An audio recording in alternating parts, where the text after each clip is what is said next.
Hello everybody, my name is Pyrac, and in today's video I'm going to be showing you guys the Blood Awakening skill. And for the time being, this is the set I've used. I threw it together specifically for this skill in mind. The augments are somewhat easy to get. I got it in a day essentially, with a build up boost 2, with 2 3 slots and a 1 slot. And here are all these skills and decorations. I'll explain how the main skill works a little bit into the hunt, as well as all the green numbers are from decorations, if you want to copy it, of course. While the game is loading, please consider subscribing. Over 76% of you are not. And of course, I decided to go test it on my favorite girl, Rathian, because she can mess you up pretty easy, and it's not completely a pushover. But essentially the way this skill will work is it is built off of the premise that you can heal yourself, and the more you heal yourself, the more of an attack boost you get.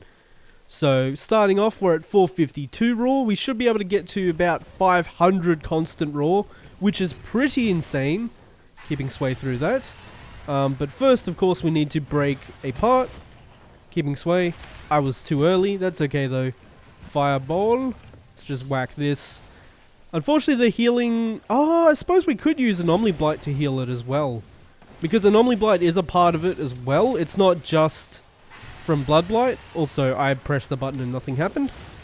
But you'll be able to see when it activates, and then you get roughly 30 seconds to actually do enough damage, or heal enough damage. And it works in 3 tiers, or one... It's not 3 tiers, there's 3 levels of it, but there's only 2 tiers of build up for it. So you either have the minimum, which is just activating the skill, which is from healing back 30 damage, which is roughly 1/3 of your health bar, for reference. And the second part is for healing 150 healing in 30 seconds, which gives you a 40 attack boost. There we go, we've broken apart, so we should be able to start off the healing right now. We do a lot of damage, as you can see, 1 hit already got it. So let's see how much raw we got. 492, that's a good start. I think we're a tiny bit short on the 150 mark. So we'll try and get that here. There we go, 502. Much better. And as you can see, we are healing up like crazy thanks to Blood Right level 3. Obviously because we're activating Blood Awakening. And we're also doing some really solid damage, because we are doing a lot of damage. Almost 1300 a swing there, and I don't think we're getting the build-up boost variation from a Blast Rock either. So that's pretty solid. As you can see, we just reactivated it again because it wore off. So we should be able to get all the way back up right now. Yep, easily 400, 500 again. It's pretty crazy. And it's not just the raw side of things. With element, it also gives 30 element, which is pretty ludicrous. I haven't done all the math on it yet because we've only had it for a day. But it could be pretty good for some mixed weapons. For example, Insect Glaive is a half and half weapon, so half of your damage is raw, the other half is, of course, element. As well as things like Hunting Horn, but Hunting Horn has kind of fallen off to the direction of Elemental, thanks to all of the Elemental buffs recently. So that is a little bit unfortunate. Yeah, 504, so we're sitting about 500 raw. That's pretty insane, considering we aren't running any health draining skills, and that's the main part of it. You don't have to run any of the risky skills.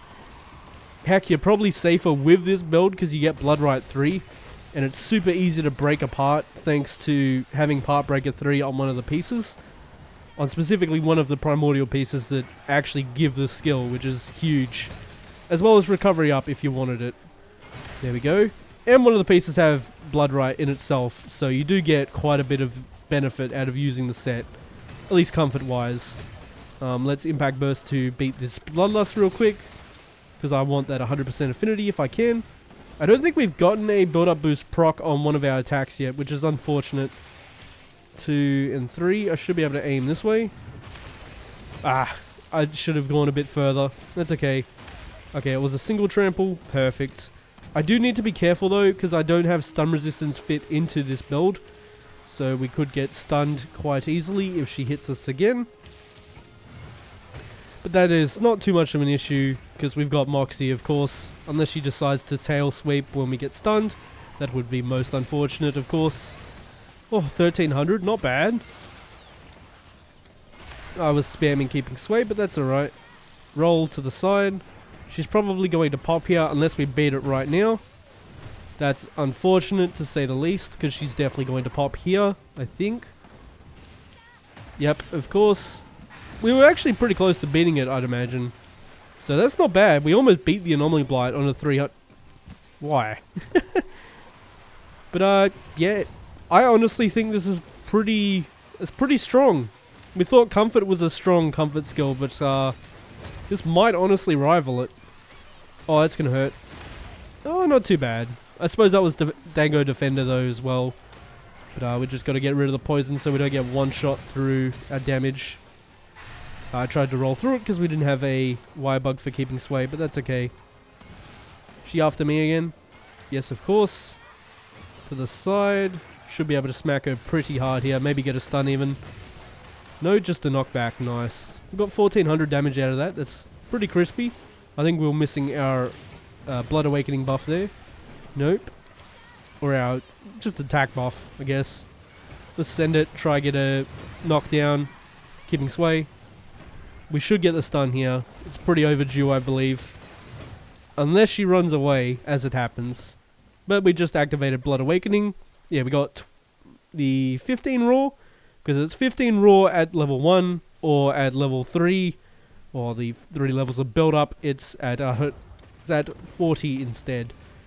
Obviously, it doesn't do much for status, but the raw builds are basically built around status anyway.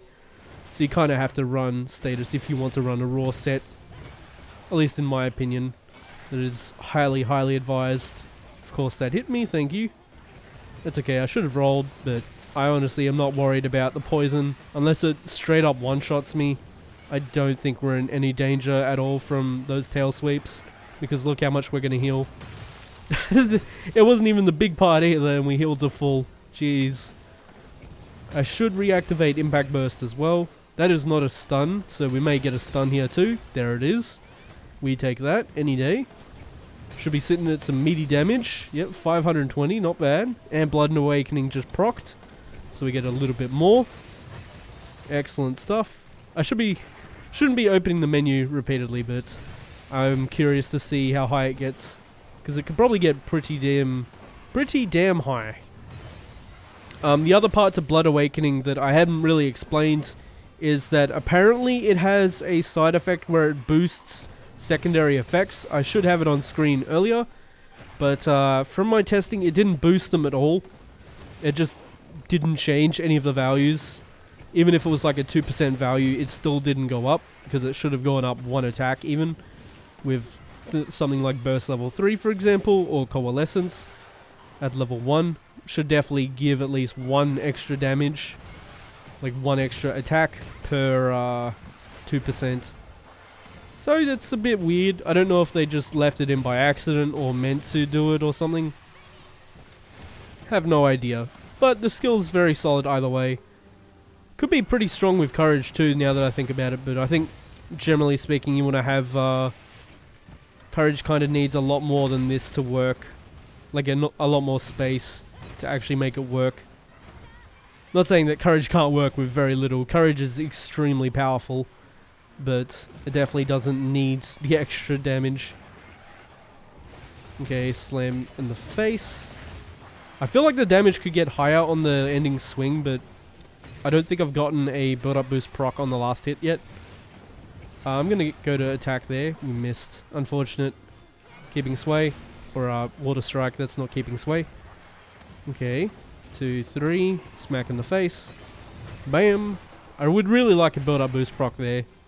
Because I definitely feel like it should do more.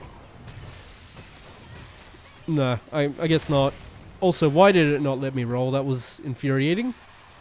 Again, we can heal it up immediately, essentially, so we're not worried at all. Yeah, there we go. Really? Again?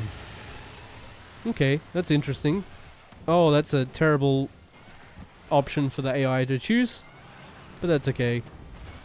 She is at blue. Please don't leave again. No, I want to end the hunt here. Don't make it take longer than it needs. Stop that. She's going to be so close too. Let's Impact Burst here as well to get extra damage. Maybe a Powder Mantle. Because we could potentially get one in the time that she's here. Also, she roared while she's blind. That's Some real bad AI. Also, the game's like breaking here. I don't know what's happening. Game really doesn't want me to kill this Rathian. It's very, very unusual. Okay, there we go. Go over there. 1, 2, 3. Get another smack. That's a Wyvern Ride. I think she's dead here, so I'm just gonna... yeah, we'll take the mount and send her downstairs, just to make sure. Because she should be dead after this, I believe. From these beetles or bugs. Unless Bashartan makes her get sent away immediately. That would be extremely unfortunate. Or wax me away from her. Okay, yeah. Sweet. Took a bit longer than I wanted. And the game's like breaking at the end here. But a 10-minute hunt isn't bad for an off-meta set. That was very comfortable too. As you saw, we were taking quite a bit of damage. We didn't have to sharpen at all. I didn't sharpen between zones, so the Master's Touch is coming in clutch. Well, everybody, that has been trying out and showing off the Blood Awakening skill from the bonus title update that we got. As always, thank you so much for watching, and I hope to see you on the next one.